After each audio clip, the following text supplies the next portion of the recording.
A nombre de la Casa del Viaje y de Berenice Lozano, les damos la bienvenida a esta continuación de nuestro recorrido que estamos haciendo por Francia. La música que acabamos de escuchar es, me imagino que muchos de ustedes ya la ubicaron, pero para quien no la haya ubicado, es de un músico francés que se llamaba Camille Saint-Saëns. Saint se escribe Saint-Saëns. Él es, él fue muchas cosas, fue un gran viajero, poeta, él era matemático y además músico, y es uno de los grandes músicos de Francia. Y él compuso una ópera que es Sansón y Dalila, y una de las áreas, el área más bella, el área más, ¿qué les puedo decir? La más característica de esta obra, que es para mezzo soprano, es esta área que acabamos de oír. No está cantada, la pusimos interpretada al violonchelo por este impresionante violonchelista Misha Maisky. Si les interesa volver a escuchar o si les interesa escuchar más de este Misha Maisky, eh, les miren, búsquenlo. Misha, M de mamá, I, S de Sierra, H de hotel, A, y el apellido es Maisky, es M de metro, A de alfa, I de India, S de Sierra, K de kilo, Y. Misha Maisky. Y bueno, ya que estamos hablando de esto, nada más me desvío un segundo. Les recomiendo que, interpretado por este mismo Misha Maisky, escuchen un trío para violonchelo, violín y piano. En el piano está interpretando Kissing, es K de kilo, I doble S de sierra, I N de niño, y en el violín Joshua, como Josué, Joshua Bell, como campana. Es un trío opus 50 de Tchaikovsky. Tengo entendido que ya se los había sugerido, y esto me recuerda que no les he enviado la lista de las interpretaciones que les había prometido de, de la música rusa. Es una selección de algunas, unas cuantas nada más. Entre ellas están este impresionante trío Opus 50 de Tchaikovsky.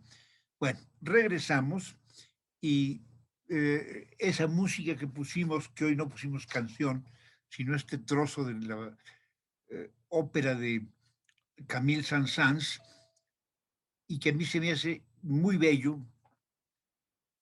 y esta la han interpretado generalmente, y bueno, normalmente es una aria para mezzo soprano. En el terreno de la ópera, las buenas son las sopranos, igual que los buenos son los tenores, y los malos son barítonos o bajos, y las malas son mezzosopranos o contraltos. Esta es una obra para mezzosoprano. Acuérdense que Dalila era mala, pero es impresionantemente bella. En fin, vamos a comenzar.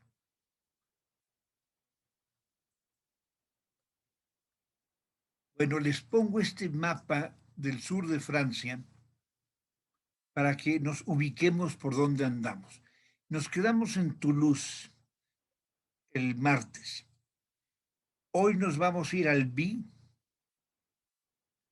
pero primero, perdón, vamos a bajar a Carcassonne, a Perpiñán, a Narbonne, que está por aquí, aquí no aparece. Vamos a ir a Montpellier.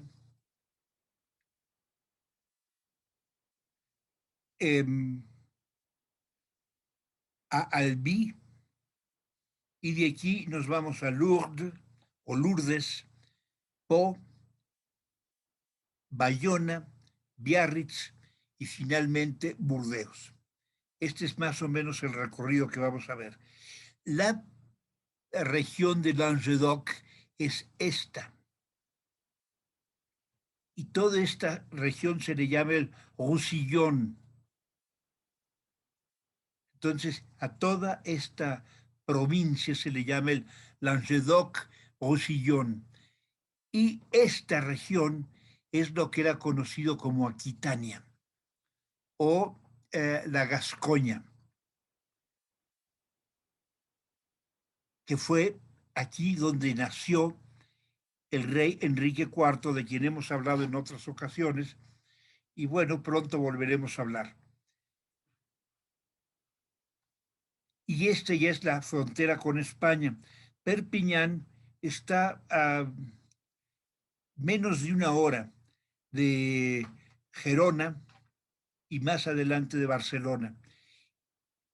En los circuitos de antaño, cuando, ¿qué les puedo decir? Cuando yo empecé en esto de los viajes, muchos de los circuitos hacían eh, todo un trayecto más detallado y visitaban Nîmes, visitaban Montpellier, muchos pasaban por Narbona, Perpiñán, a veces dormían en Perpiñán y de aquí ya entraban a España, a Barcelona. Últimamente no he visto casi circuitos que pasen por Perpiñán, pero son ciudades muy interesantes. Perpiñán y Narbona valen la pena verse. Bueno, hablando de Perpiñán, aquí tenemos el Castillet o el pequeño castillo. Su origen data del siglo XIII, pero se remonta todavía más atrás. Ya no existe el viejo castillo, que se dice que fue sitiado por Carlomagno y que de aquí de Perpiñán, eh, Pepino el Breve, Pepino el Breve era el papá de Carlomagno. Pepino el Breve sacó a los sarracenos, es decir, a los árabes, e invadió lo que es la ciudad de Perpiñán. También se dice, y aquí en Perpiñán a veces lo dicen, que la ciudad estuvo sitiada por Carlomagno. Carlomagno nunca sitió a Perpiñán. Ahora, este es el Castillet, que es una de las reliquias más antiguas de Perpiñán. Y es un modelo de castillo medieval bellísimo. No es tanto su tamaño, sino su poder evocador de esta época. Por ejemplo, aquí podemos ver estas almenas salidas sobre los matacanes, esto de esta hilera de matacanes que le dan una, eh, pues es como una corona que adorna al, a la parte alta del castillo y que le da mucha gracia, aunque tenía un sentido práctico. En estos torreones y en estas almenas, a veces abrían, en el piso tenían aberturas, podían mover la piedra o el suelo, había aberturas que estaban cubiertas con tablones, pero se quitaban y arrojaban por aquí el aceite hirviendo que les caía a los que quisieran, porque cuando asediaban un castillo ponían las escaleras. Entonces a estos que pretendían tomar el castillo, imagínense que van subiendo en una escalera y de repente sienten un regaderazo de aceite hirviendo, que nada más les recome la piel y caen retorciéndose como gusanos de maguey en una sartén. Qué cosa tan espeluznante, ¿no? Bueno, pues así le pasaba y este era uno de los usos de estos matacanes. Eran refuerzos, eran como contrafuertes que ayudaban a sostener esta terraza, este como mirador y las almenas. Y tenían estas aberturas porque ahí se refugiaban y con sus arcos, porque entonces todavía no existían las armas de fuego. Las armas de fuego se empezaron a usar a fines del siglo XV, pero con sus arcos o sus ballestas, por aquí podían disparar, porque ellos tenían una visión más amplia de la gente que está aquí. En cambio, la gente que estaba asediando al castillo, le era muy difícil atinar en esta rendija. Les repito, este es el Castillet en la ciudad de Perpiñán, casi en frontera con, con España. Y aquí tienen la Catedral de San Juan en Perpiñán. Es una vieja catedral gótica. Y este es el palacio o la fortaleza de los reyes de Mallorca. El idioma que más se habla en Perpiñán es el catalán. Es una ciudad catalana y está muchísimo más emparentada con con los catalanes que con los franceses. Aquí se empezó a hablar el francés cuando el rey Luis XIV impuso el idioma francés obligatorio para que se hablara en toda Francia, para poder unificar el país, porque era un caos tratar de gobernar un país que hablaba en el sur el provenzal o eh, la lengua doque, el occitano, el bretón, los dialectos de Aquitania, en fin. Entonces el rey eh, Luis XIV lo hizo obligatorio y esta ley se volvió a refrendar, convirtiéndola ya, quien no lo hablara y quien no lo educara, escuela que no educara en francés, era considerado delito. Esto ya fue en la Revolución Francesa, porque se trataba de darle unidad al país. Bueno, les repito, este es el castillo, el palacio de los reyes de Mallorca. Y esta es la plaza de León Gambetta, un político muy importante en Francia, pero es una de las plazas pintorescas y muy bonita en el centro, en el casco viejo de la ciudad de Perpiñán. Salimos de Perpiñán y llegamos aquí a la ciudad de Narbonne. Esta ciudad es una ciudad romana. De hecho, fue en su tiempo un puerto más importante en un momento que la misma Marsella para los romanos, y fueron los que le dieron auge. Después hicieron la migración de sus eh, transportes hacia la Provence, y ahí sí el puerto que fue más importante fue por un lado Toulon y por el otro lado Marsella. Y esta es la Catedral de San Justo.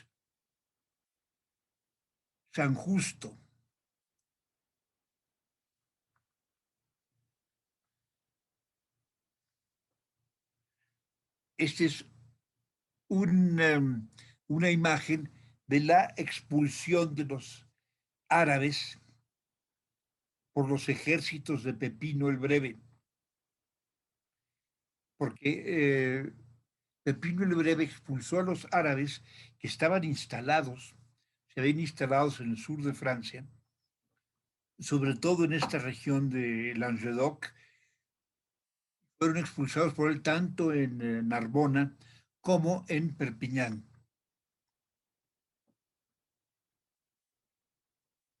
Y este es una de las calles romanas. Se le llama la Vía Donostia.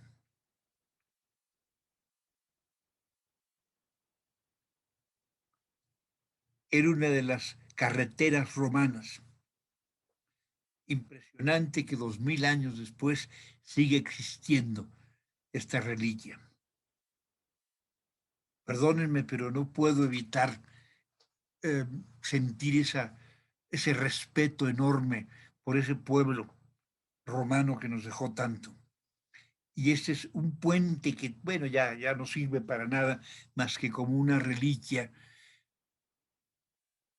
un monumento, pero era la vía Donostia, se continuaba con este puente. Y aquí tenemos en la sección vieja de, de Narbona los restos medievales de lo que es la ciudad, con sus sillares, estas paredes enormes de piedra, de las cuales está lleno Francia. Ayer, Patti Torres dio una plática. Patti Torres es nuestra amiga de la Casa de Francia, que es la oficina que se encarga de promover el turismo de Francia aquí en México. Y bueno, Patti, ella creo que vivió en Francia y conoce mucho de Francia. Y hablaba de los pueblecitos que quisieron no quedarse en ellos. Y aunque su plática se enfocó en los castillos de la Loire, concretamente en 3 castillos de la Loire, él sí mencionó estos pueblos uh, franceses medievales, y ella mencionaba que pues, lo ideal es hacer un viaje por Francia durante 6 meses. Y así decía, bueno, si no tienes tiempo, pues un mes. Y desgraciadamente cada día tenemos menos tiempo. Si ustedes pueden darse el lujo de ir 3 semanas, los felicito, qué suerte. Pero miren, con que hagan en un año, ya que el año pasado no viajaron, que hagan en un año 2 viajes y bueno, pueden dedicarle 2 viajes a Francia. Este es uno de los canales en Narbona, es el canal de la Robine. Y estos son los claustros del Palacio Arzobispal.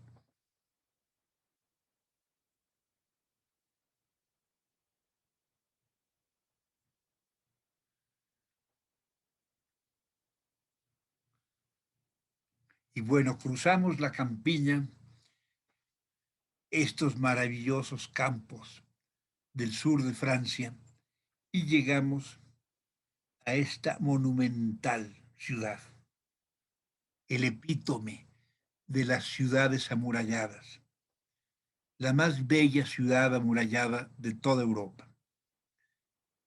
No les estoy exagerando.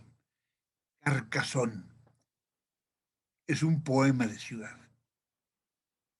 Es como una novela épica, como una novela de caballería, como un cuento de princesas y de brujas. Impresionante. Y bueno, pensar que esta fue escenario de guerras tremendas en la época del Papa Inocencio III, cuando se decidió acabar con los cátaros. Carcassonne era un centro de concentración de predicadores cátaros. Los cátaros, a grandes rasgos, su historia es fascinante. eran una secta cristiana que negaban el Antiguo Testamento, porque el Antiguo Testamento habla básicamente de la creación del mundo. Y según los cátaros, todo lo que es material, todo lo que es corporal, materia, que no es espíritu, todo fue creado por un dios malo, una especie de demiurgo o demonio, y el espíritu es lo que creó Dios, el Dios bueno. Ellos creían en esa dualidad muy radical, eran eh, absolutamente maniqueos, era o blanco o negro, era o Dios o el diablo, y ellos se consideraban los puros. Y bueno, sí practicaban, era necesario para continuar la especie, aunque lo ideal era no practicar el sexo y no tener descendencia, porque era proveerle carne a un espíritu, era a algún espíritu que ya se había liberado de la prisión de carne, o como decía un poeta mexicano, Elías Nandino, que decía, antes de ser en túnica de arenas, un angustiado palpitar sombrío, antes que este cuerpo mío supiera de esperanzas y de penas. Bueno, esa alma eh, que no está todavía encarnada es la pureza, pero al encarnar apresa uno el bien dentro del mal.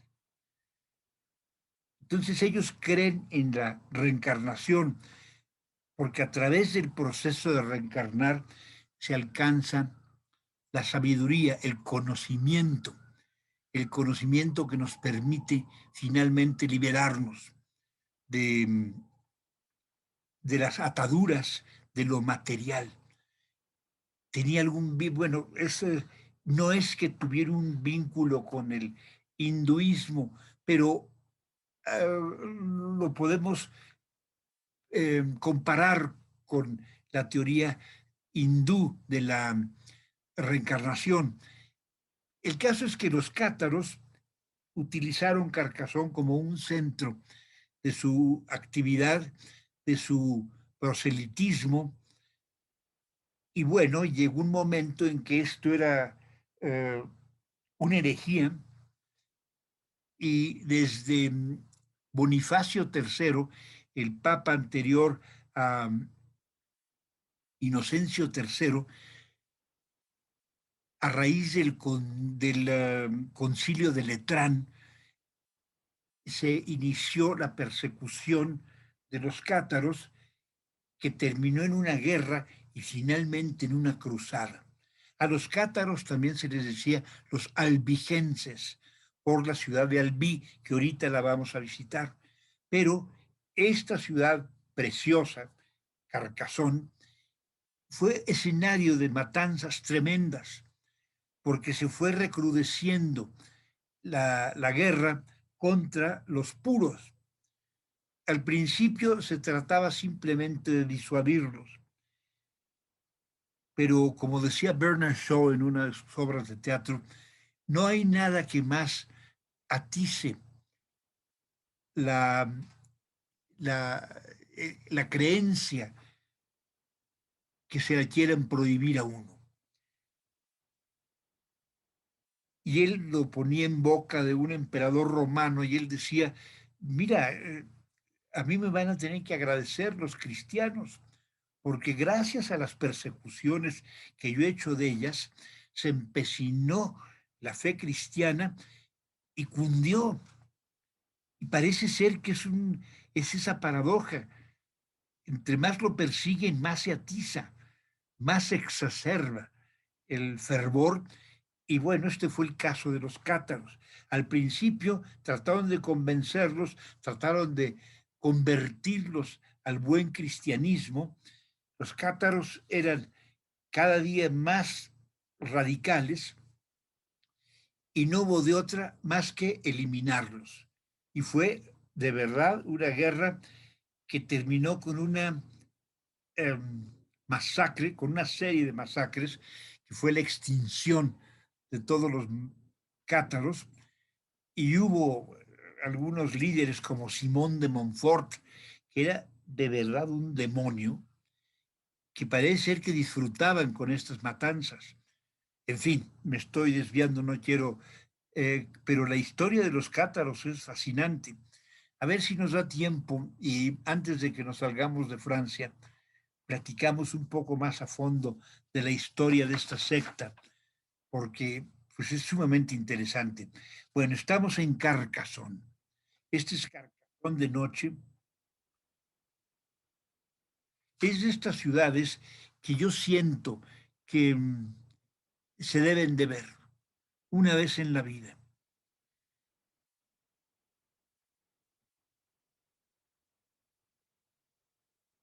Y un consejo que les doy, traten de ir a Carcassonne no con un tour, porque los tours, la visita va a ser a horas hábiles y durante la época de verano o primavera, y en la actualidad las calles están atestadas de gente. Todas las callecitas de Carcassonne, a veces textualmente, a veces no se puede caminar. Y esto hace muy incómoda la visita a esta ciudad hechizante y pierde gran parte de su fascinación, porque está uno más preocupado de evadir, chocar con las masas, los ríos de turismo, que apreciando la ciudad. Esto hay que verlo muy temprano, lo más temprano que se pueda, y de preferencia a fines del otoño, cuando ya no hay esas hordas, esos hormigueros de turistas, que bueno, pues ni modo, ¿no? Cada día lo contaminan más todo, pero gracias a eso, muchos de los agentes de viajes tenemos el pan de cada día. Bueno, esta es una escena de la expulsión de los cátaros de Carcasona, van al sacrificio, es una estampa medieval. Seguimos viendo escenas de la ciudad de Carcassonne.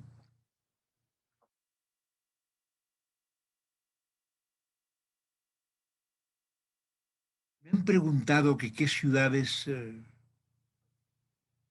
más interesante como ciudad amurallada, si Ávila o Carcassonne. Eh, Creo que ya se los había comentado. Ávila es una ciudad totalmente española. Es una ciudad que tiene ese gesto ceñudo de un caballero español, de un conquistador español. En cambio, Carcassonne tiene la gracia es una ciudad muy francesa. Tiene hasta cierto toque de sensualidad.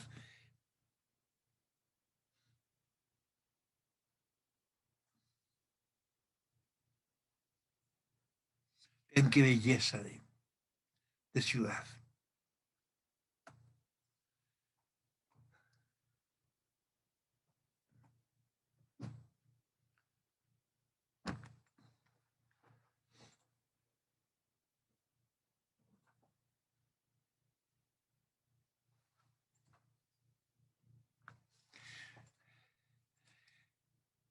Bueno, esto es inevitable. Estas calles, que son universales, son las chacharerías, todas llenas de tarjetas postales,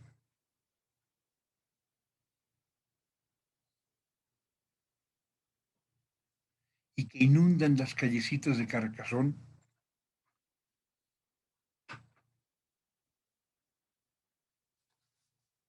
Aquí pueden ver esta torre.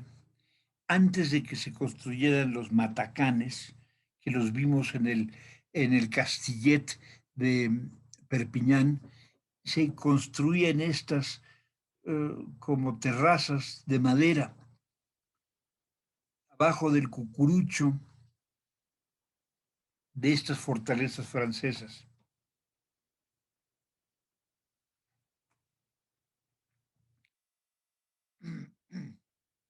Y aquí estamos,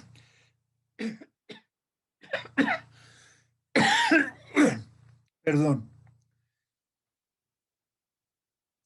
discúlpenme, aquí estamos en la iglesia de San Nazario o la Basílica de San Nazario.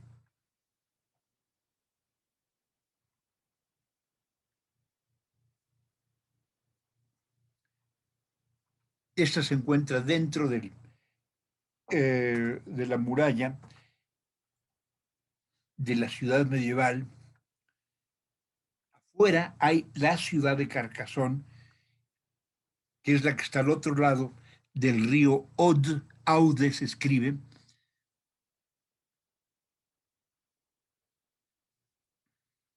A esto le llaman el Lycée, que era donde se llevaban a cabo los torneos o las fiestas. Y esto es Madame Carca. Madame Carca o no es una santa, no es santa patrona, pero es la protectora de Carca. La leyenda, esta es una escultura no medieval, ¿eh? Esta es una escultura ya del siglo XVII, tengo entendido. Y esta fue dedicada a un personaje de una leyenda que narra que cuando el asedio de los, déjenme acordarme, sí, el asedio de Carlomagno, que nunca existió, nunca se dio esto, pero eso es lo que dice la leyenda, que cuando Carlomagno, después de haber sitiado la ciudad de Carcassonne durante 6 años, y que ya estaban a punto de morirse todo mundo, porque ya no había víveres, ya no había comida, a esta mujer se le ocurrió alimentar a un cerdo con grano, con trigo, y entonces lo arrojó fuera de las murallas, y Carlomagno, cuando vio que caía despedazado un cerdo gordo, alimentado con grano, pensó que la ciudad de Carcassonne tenía recursos ilimitados y que ya no tenía sentido seguir asediándola, y abandonó el sitio y dejó en paz a la ciudad de Carcassonne, y Madame Carca liberó a la ciudad y fue y tocó la campana. De ahí viene Carcassonne, es decir, Carca, señora Carca, toca la campana y se libera la ciudad de Carcassonne y todo el mundo es feliz, y Carlomagno regresa al norte de Francia.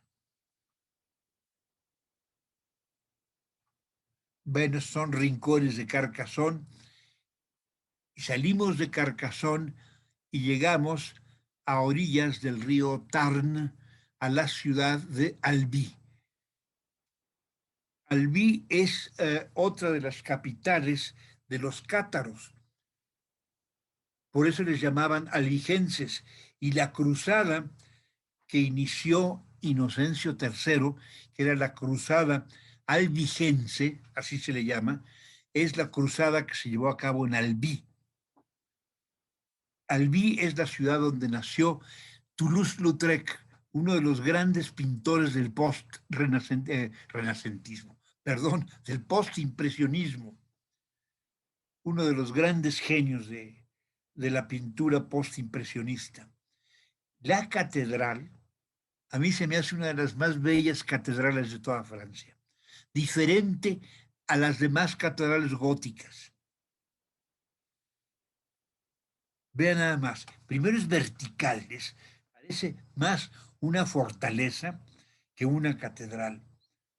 La torre, los muros de la catedral los contrafuertes están pegados, no tiene esa gracia de las otras catedrales góticas que le salen como patas de insecto los contrafuertes y le da una, no sé, le da una imagen muy, a mi gusto, como muy graciosa, ¿no? Muy, muy bella. En cambio, esto tiene totalmente un aspecto militar, intimidante y toda hecha de ladrillo. Ese color rojizo es de los barros que se encuentran a la orilla del río Tarn en esta región. Y con eso se hacían los ladrillos y esto es lo que le da ese color tan peculiar a esta catedral. Aquí podemos ver uno de los rincones del Palacio de la Verbier. Verbier se escribe, y es en la actualidad el Museo de Toulouse-Lautrec.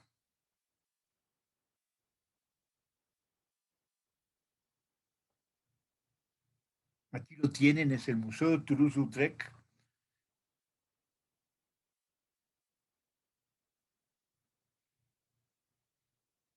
Era originalmente la casa de los condes de Toulouse-Lautrec. Y la colección que tiene aquí, no hay ninguna otra colección en el mundo que tenga más pinturas y carteles, grabados y dibujos de Toulouse-Lautrec. Este hombre que murió de ipsómano y que su madre lo cuidaba y le puso un cuidador, una especie de guarura, que supuestamente tenía que protegerlo contra su alcoholismo y que a fin de cuentas acabó haciéndose amigo y compinche de Toulouse-Lautrec y los dos se iban a las casas de prostitución a emborracharse y a divertirse con las muchachas. Toulouse-Lautrec siempre se sintió mejor en un burdel que en un palacio. Y cuando tenía que regresar al palacio, como lo iban a revisar a ver si no traía botellas de ajenjo, mandó a hacer en su bastón, lo mandó a hacer hueco y lo llenaba con ajenjo, lo cerraba, todo en complicidad de su guardián, y llegaba y su mamá lo mandaba a revisar, veía que no tenía nada, y al día siguiente estaba otra vez alcoholizado. Vean la Catedral de Albi. Una de las gemas de esta catedral es este portal. Es una obra de filigrana. Bueno, este es el interior de la catedral. Aquí tiene una vista del coro. Todo es gótico y es gótico muy elaborado. Las naves están todas pintadas.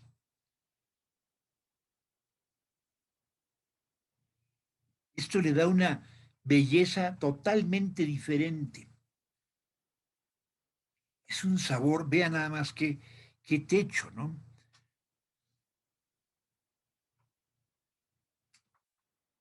A veces quisiera uno al estar en el pasillo central de la Catedral de Albi, tirarse en el suelo y quedarse un buen rato contemplando esta bóveda. Este es el pórtico que les decía, una de las entradas de la catedral. De hecho, la entrada principal.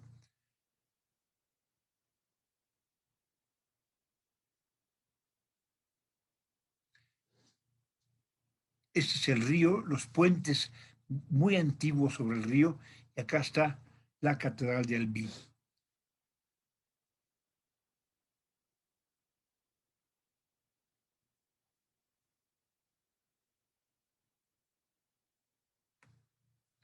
Vean el coro. Es una filigrana este coro.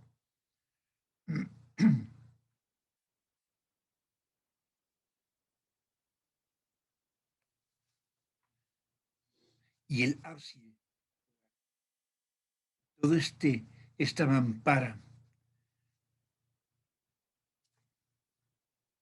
Les repito, a mi gusto y al gusto de mucha gente, es una de las más bellas catedrales de Francia, muy original, muy diferente. En lo personal, mi catedral favorita, de la catedral que me gustaría llevarme cuando me vaya al reino de los cielos, es la catedral de Reims, pero yo creo que también me llevaría la catedral de Albi.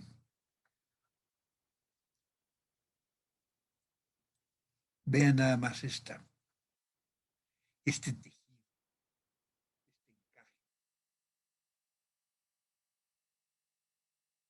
Y aquí estamos en Montpellier. Montpellier, otra ciudad muy antigua, que también tiene restos romanos, y este es el arco triunfal.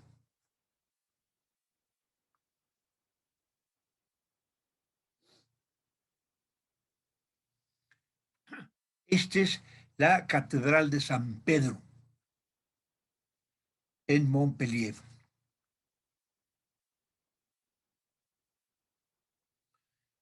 Y el puente de San Clemente.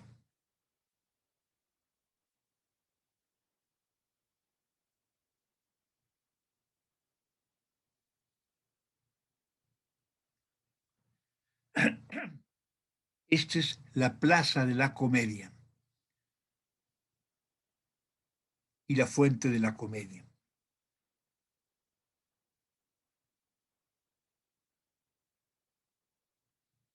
Ah, este es un sitio allá en Montpellier que se llama San Loup o San Lobo. Es un sitio para catar vino, es una cataduría de vinos de la región. Y este es en Montpellier, la estatua ecuestre de Luis XIV.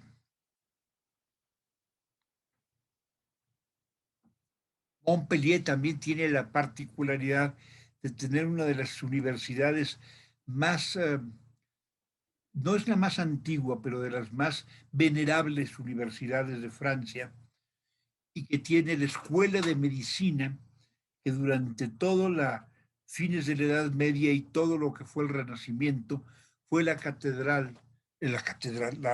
universidad, el colegio de medicina más prestigioso de toda Europa. Quizá después de muchas universidades árabes que había en Córdoba o Bagdad. Esto en la Edad Media. Y de hecho, en la Universidad de Montpellier todavía se siguió usando el libro de el estudio de las enfermedades de Avicena, el gran filósofo y médico árabe. Y bueno, en Montpellier uh, salen muchos, de ahí parten muchos canales que comunican la ciudad y puede llegarse hasta Toulouse y pueden llegar incluso hasta la región de Aquitania, al otro lado de, de Francia. Y les muestro la Virgen de Lourdes, Nuestra Señora de Lourdes. En el santuario de Lourdes, a la orilla de los Pirineos. Este es en una región que le llaman Pirineos.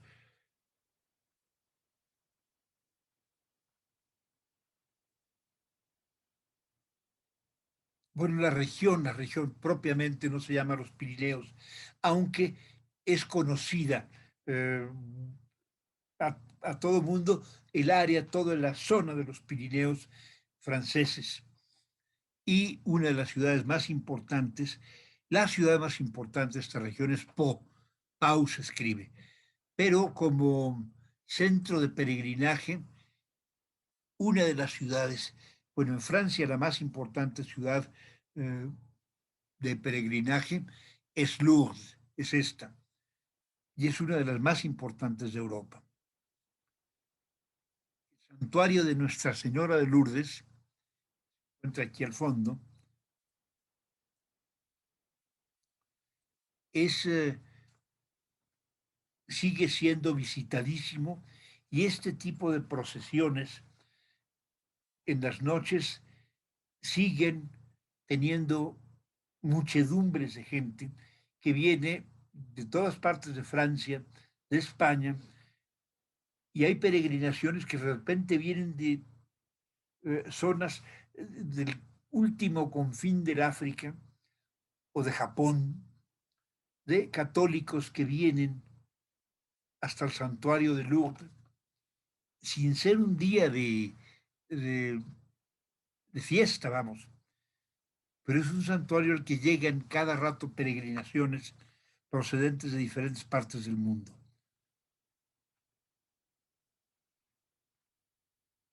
Una de esas peregrinaciones, esta es una reunión de los caballeros de Malta, que hacen su peregrinación al santuario de Lourdes. Y aquí está la gruta, donde se celebra misa, y se pueden ver, para la entrada a la gruta, las centenas de aparatos ortopédicos de la gente que se ha curado en el santuario y que han dejado sus muletas o sus sillas de ruedas. Es algo muy impresionante. Es un fenómeno que realmente conmueve porque es impresionante la cantidad de gente que se ha curado simplemente por llegar a Lourdes y llegar con esa devoción y con esa convicción de que ahí se van a curar. Esta es una de las procesiones.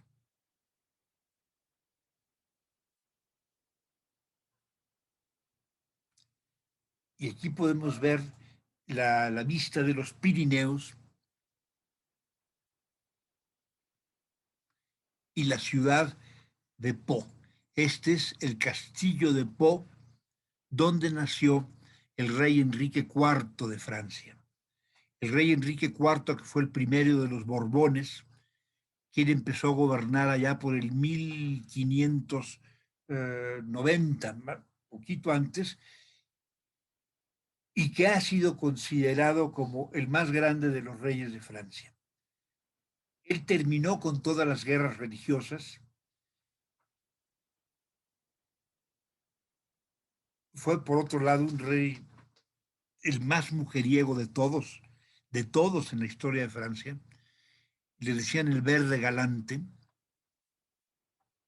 porque era un viejo verde. Tuvo una cantidad estratosférica de amantes,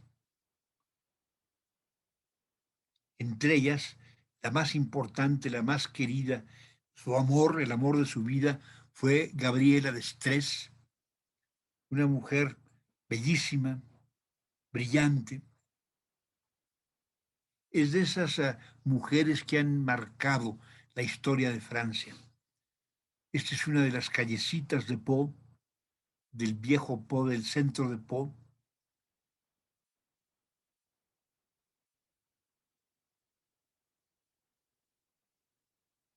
En este restaurante se come muy bien. Tuvimos el gusto de comer aquí, bueno, algunas personas, porque aquí teníamos comida libre y algunas de las personas del grupo que llevábamos entramos a este restaurante y la verdad es que qué rico, como en toda Francia. Estas son las galerías Lafayette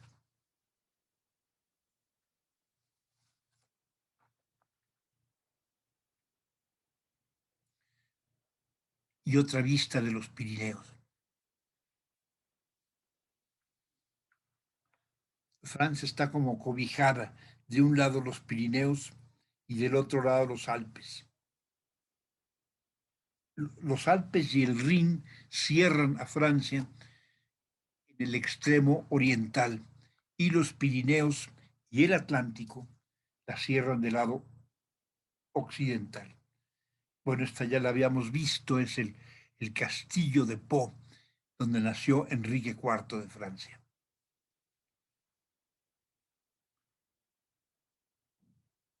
Esta es una vista del río Gaor, y aquí estamos en la ciudad de Biarritz.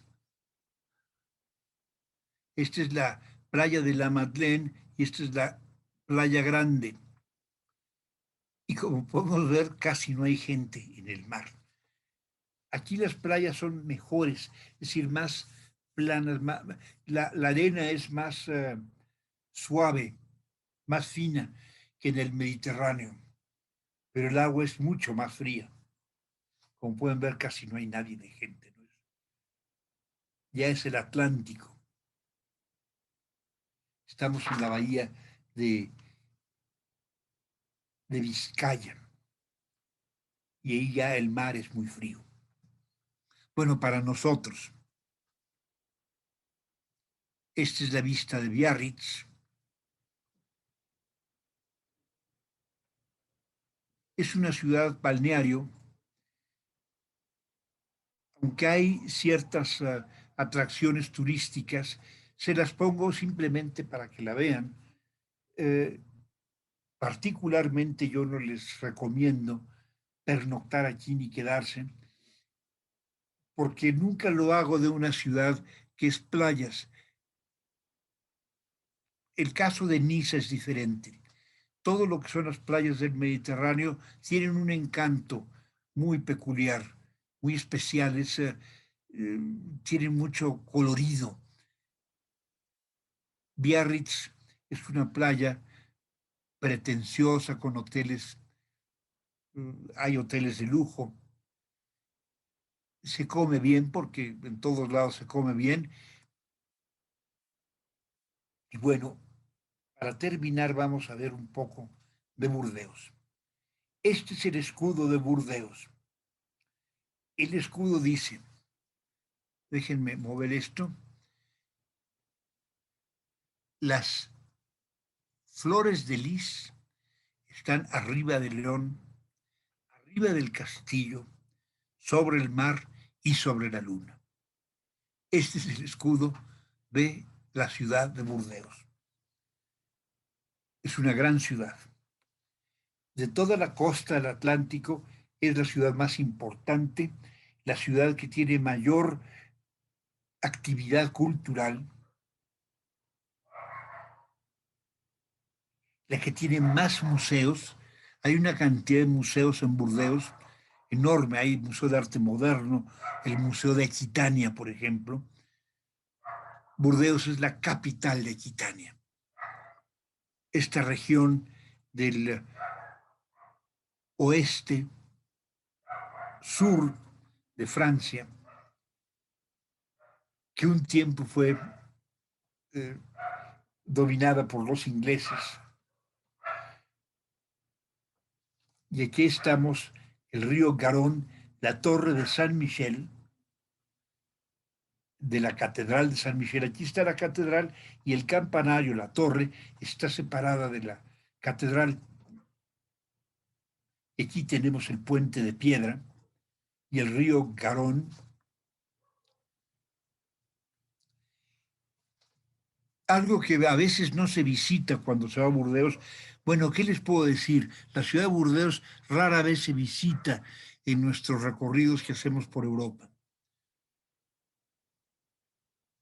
Todo lo que estamos viendo de Francia tiene como objeto, bueno, darles a conocer lo que hay en este país tan rico en historia, en arte, que no hay callejón, no hay río que no derrame y que no arroje cultura por todos lados.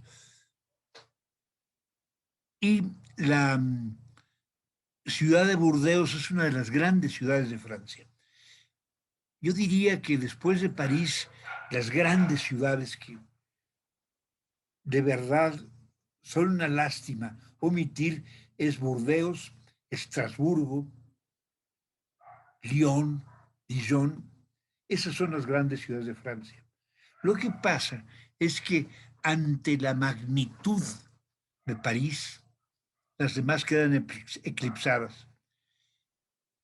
París ya no es una ciudad, es como una galaxia tan deslumbrante que ya lo demás podemos omitirlo, creemos, ¿no? Pero no hay nada más delicioso que ir a Francia, recorrer Francia y terminar en París. Entonces sí le van a tomar un gusto a este país, a toda su cultura, a su filosofía de la vida, a ese lado profundamente sensual, maravillosamente sensual, en el mejor de los sentidos de la palabra. En Francia, donde cundieron los cátaros que trataban de rechazar todo lo que era la carne y la materia, eh, se rindió culto. Toda la sensualidad se convirtió en una especie de religión, en todas sus formas, los vinos, los quesos, la gastronomía, las pasiones, las historias de amor, todo es parte de esa religión del corazón de Francia. Independientemente de que todos son católicos, medio católicos, en muchas de las grandes ciudades, sobre todo en París, ya la gente se ha vuelto muy agnóstica. En provincia no, a mí todavía me sorprende esta provincialismo, esta puritanés muy de pueblo, ¿no? Porque son de comprar estampitas, reliquias, como aquí en México. Y se da uno cuenta que tenemos más puntos de unión y de identificación con Francia de los que aparentemente vemos, sobre todo cuando vamos a París. Bueno, esto es lo que es el teatro romano, el anfiteatro romano en Burdeos. Es parte de este conjunto, de estas ruinas romanas, que incluso la gente que va a Burdeos a veces no las visita. Aquí tienen la ciudad, un mapa, un plano de la ciudad, todavía con sus murallas. Este data del siglo XVI.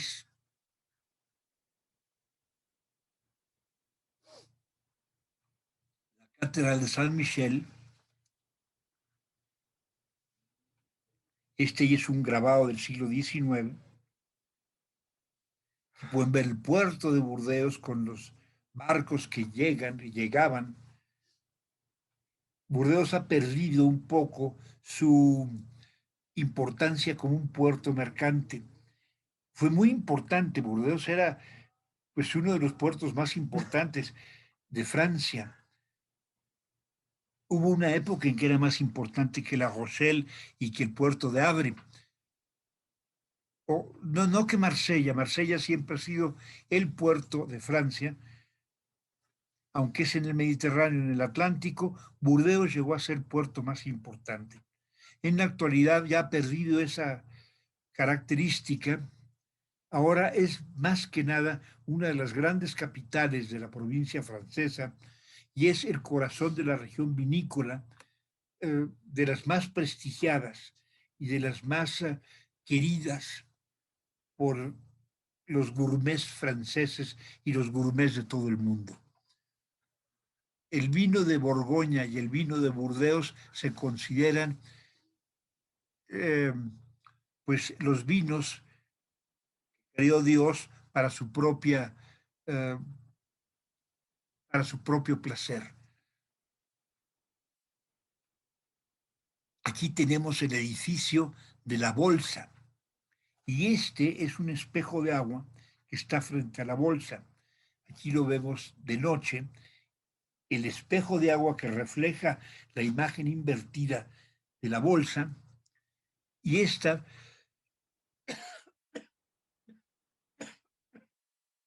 la puerta, perdón,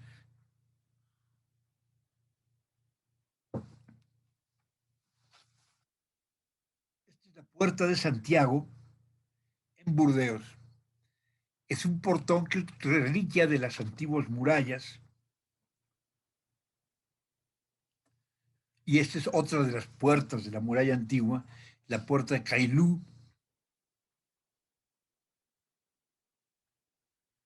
y la catedral de San Andrés, una bellísima catedral gótica con este rosetón flamígero maravilloso.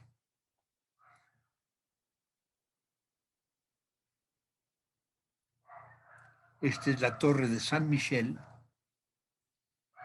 y esta es la catedral de San Michel.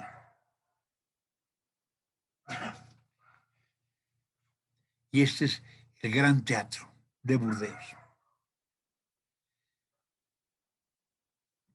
En este teatro yo creo que es el más importante después de los grandes teatros de París. Este es el más grande teatro de provincias en Francia.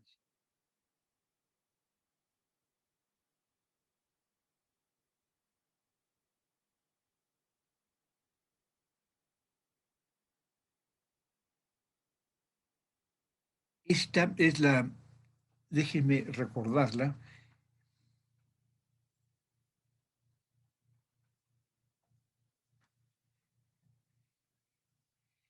esta es la iglesia de la Madeleine en Burdeos, la basílica. Y esta es otra vista del puente de piedra.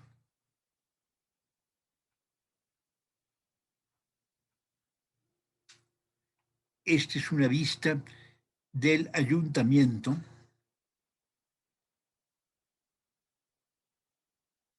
palacio del ayuntamiento.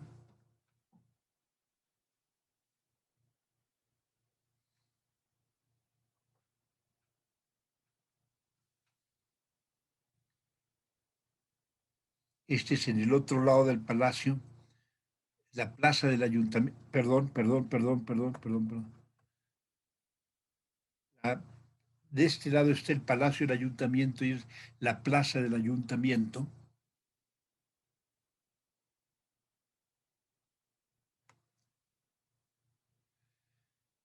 Y este es uno de los edificios modernos de Burdeos, que es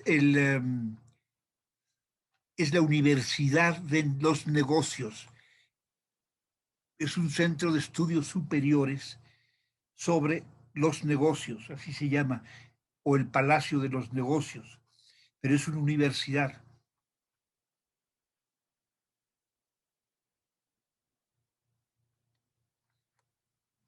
Y este es el centro de la economía creativa en Burdeos.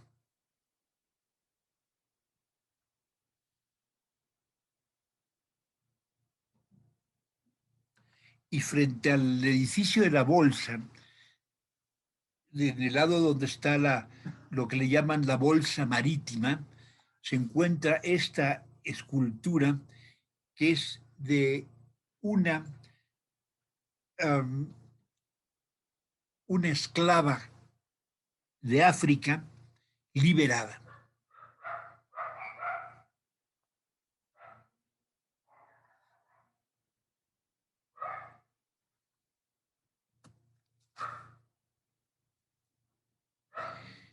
Aquí les pongo un plano. Cuando vamos a continuar, vamos a empezar a hablar de los vinos de Burdeos, pero nada más les dejo este plano que les explica dónde están los famosos castillos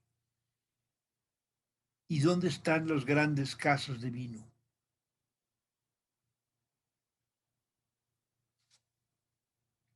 Los grandes chateaux, la región vinícola de Burdeos.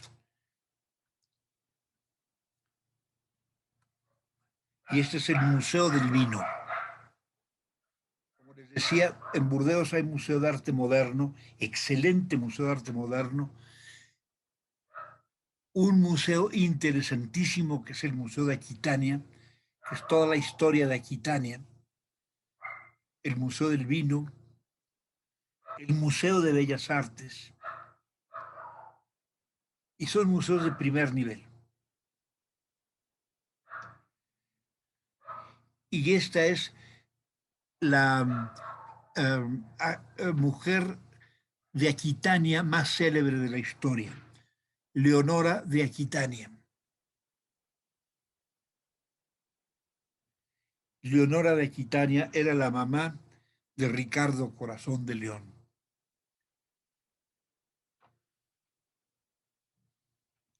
Esta es otra versión de lo que era, lo que se consideraba en su tiempo la mujer más bella de Europa. Fue esposa de Enrique II de Inglaterra. Ella estuvo primero casada con Felipe de Francia, después con Enrique II, Felipe VII de Francia, y después con Enrique II o Enrique Plantagenet de Inglaterra, con quien tuvo varios hijos, los más célebres es Juan Sin Tierra y, por supuesto,